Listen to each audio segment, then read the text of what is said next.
Hey guys, how you doing? It's me, Alan here. Lost another pen. Anyway, just finished watching Brendan Rodgers' press conference. Did what I usually do, write down all my notes, journalistic style. You know, 2 pages worth. He wouldn't stop talking. 14 minutes worth, but we'll go through them all, each question and each answer that he gave, and I'll throw in a little bit of what I think as well every now and again. But this, why do we do this? Why not just watch it yourself? Well, essentially I do this a little bit for myself, just to go through the motions of being at a press conference, because of course I want to be a sports journalist when I grow up eventually. And also just not everybody gets the full interview sometimes. Sometimes you'll get a little broken up parts, and it won't be the whole thing, so luckily I get to see it all, and I relay it back onto you guys.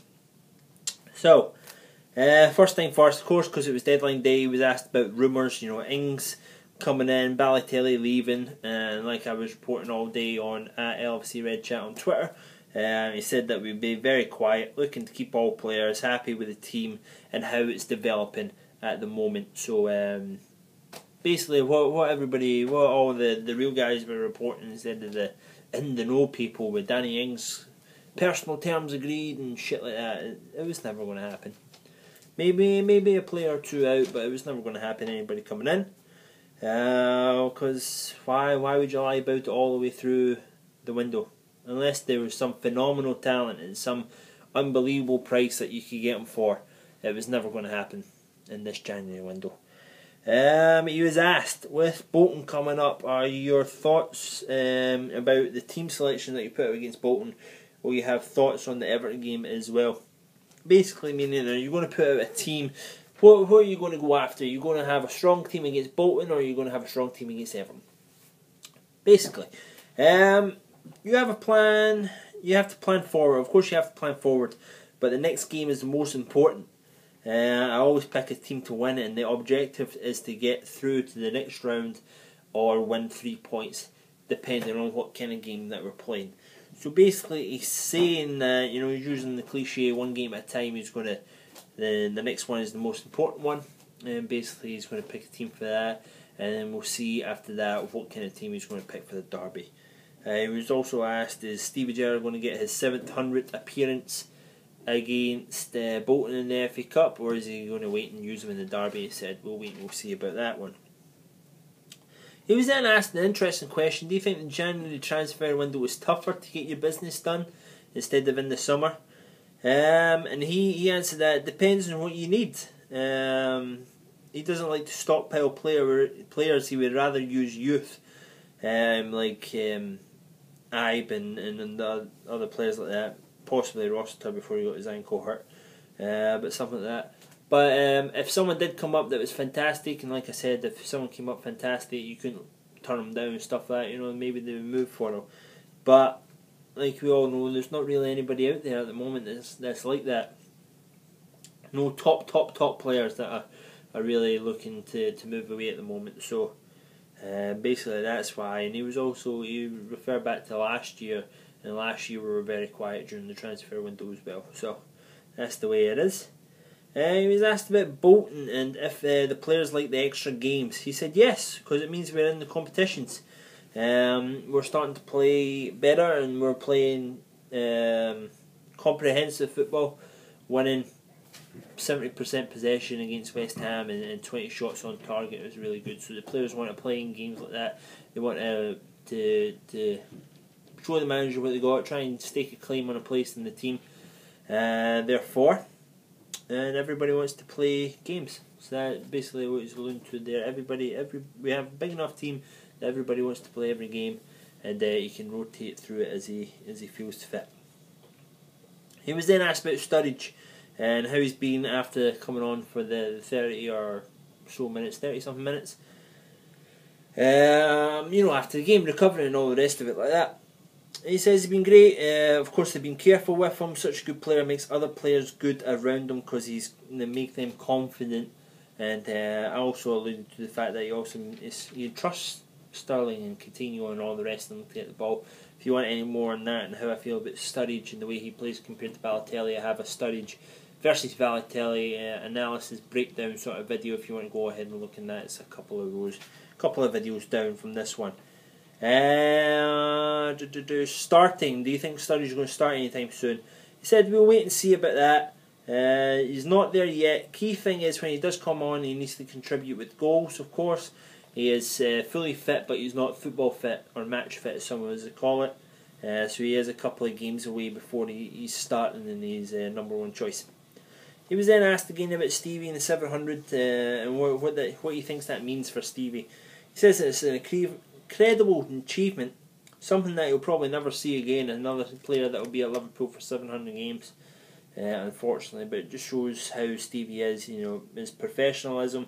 He's a wonderful talent, he's devoted to football, he's devoted to the club, and basically he's one of the best in the world at what he does. Summer signings. He was asked about, so this is the one, if you were watching my last one, I made fun of the journalist that was asking the question. He's there again, same fucking seat. If you're looking at it like this, he's talking, he's over here somewhere, and Brendan looks over. You cannot fucking hear him. Speak up, please. There's no point in a press conference if you can't hear the fucking question. But he went, fucking me, summer signings, you know, fucking asshole, oh fuck. So, I'm guessing he was asking about the summer signings if they were better than, because we signed so many players in the summer, it means that signing players in January probably wouldn't have happened. I don't know, something along those lines. It's hard to hear him. It's ridiculous, really. But Brendan went on to answer the question. It's difficult to develop, to get up to speed in how they are, and it's difficult to implement new players, especially young players. Like, I'm probably sure he's alluding to like Markovic and the rest of them like that, coming into the team, into the English game, and learning the systems and the way that they play and how they play and the style of play that they have. So that's what he had to say about that. And it's important that they're thinking long term, and it's exciting with these new players and the young players coming into the team and stuff like that. He was then asked about Lallana and how he's working. He says he works really hard, he's tough, he has all the skills to advance in this team and to really advance the team as well. I thought he was outstanding against West Ham United. I really thought he was outstanding. Bolton, he was asked about the Bolton, what he expects from the game. He expects a tough game, and this is another comment that he keeps on going on and on about it, right? He said the pitch is beautiful, it's a fantastic surface to play on. Now the last press conference, the post-match press conference against West Ham United at Anfield, he said the pitch was terrible. Somebody please fucking fix the Anfield pitch so we don't need to hear this shit all the time about how bad the Anfield pitch is. Someone please go out there with your fucking rollers or your grass and the pitchfork and fucking lay it flat for them. Dear God. Fed up with that. Pitch is beautiful over at Bolton. So fucking what? Pitch should be beautiful at Anfield and you shouldn't say anything bad about it. But anyway, that's just me. The objective against Bolton is to move on. Move on through the cup. He was then asked about Coutinho, basically a Coutinho Sturridge sort of relationship question, and he was asked about Coutinho. He's coming into his own. He's creative. He needs the movement of Sturridge ahead of him, and before at the start of the season, he would be getting caught a little bit on the ball because he didn't have that movement going ahead of him. And you get Balotelli sucking in and taking up all the fucking space. So he didn't really get that with the players that were playing with him. He's played a lot of games, so they're going to try and manage his time, but he's performing at a high level. He's a magician. What he needs to improve on, what I've been saying for a while as well, that he needs to improve on his goal scoring ability, then he could be considered world class at what he does. He definitely does. Him and Sterling need to improve on their goal scoring.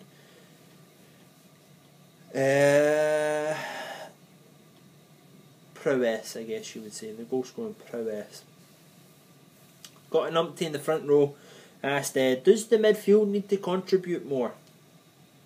Alluding to people like Jordan Henderson and Lucas Leiva contributing more goals.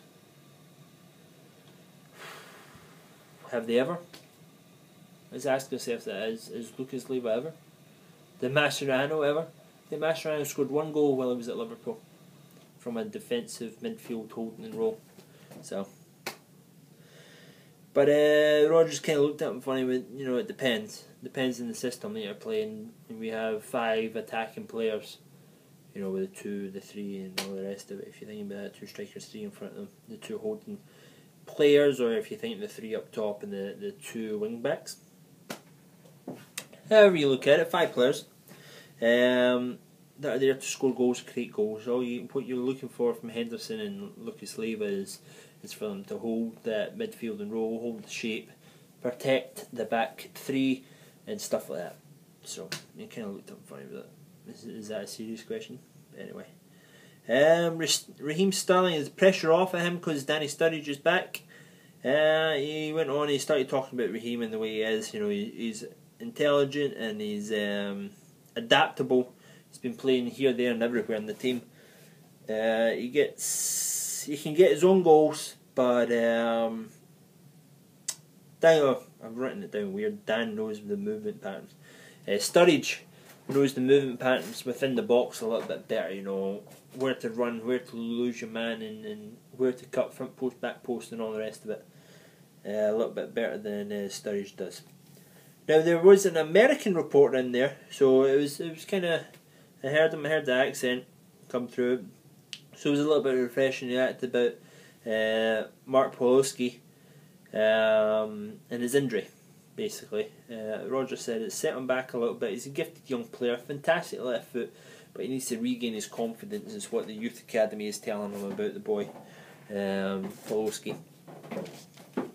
The same journalist then asked about American players coming over and playing in the Premier League.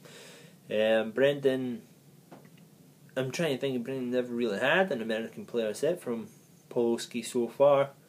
I'm trying to think about the Swansea squad. Nobody really jumps out at me. I don't think so, and of course not at Liverpool either. So it's interesting. But he says that they come over very gifted technically and focused and tough when they come over, and he sees that's because the MLS is improving as a league. It's becoming more competitive, and you see a lot more of the bigger players going across there. It's becoming competitive, it's becoming a better league, and being over here based in the States, I can agree to that, because when I came over here in 2008, it was a worse league than like the SPL and stuff like that for the lower end teams. Anything below LA Galaxy and really LA Galaxy at the time of 2008 with Beckham and Donovan was it really. So after you fell down from that and the way that they played, and you came down to the rest of them, DC Uniteds and stuff, and New York Red Bulls before Henry, Kansas City, when they were called the Kansas City Wizards, and they changed it to Sporting KC, Sporting Kansas City. I hate that. FC Dallas. Call it your own names. FC Dallas. That's, why is FC Dallas? Or FC Barcelona? Because it's Football Club de Barcelona. That's the way they say it. FC Barcelona. Or CF Madrid. Club de Football Madrid. Sporting Lisbon. That's their name. That's the way they are. Why do you need to steal their name? DC United. You know why teams are called United? Because back in the olden days, one team and another team would merge and then become United, a united team. That's why you would have Dundee United, Manchester United. 2 teams had to come together to become that one team. That's why. DC United, no teams came together. You just gave yourself a fucking name. But anyway, that's me. Don't want to get into that anymore. But that's basically where the interview cut off, and that was him done. It was after that American question about American players coming in. So that was it. Done, dusted. I'll see if there's any need for a preview of the game anywhere, and I'll type that up and I'll tweet out on Lfcredchat wherever that gets picked up website wise. But apart from that, guys, stay safe. Make sure you subscribe to the channel either up here or down here. A lot of videos coming out, a lot of videos pumping out at the moment, and I hope to see you soon. So I'll see you later. Stay safe. Bye bye. Thumbs up the video. Make sure you thumbs it up comments down below as well, so I can use them for the comment show and at Lfcredchat on Twitter. But stay safe. See you later, guys. Bye.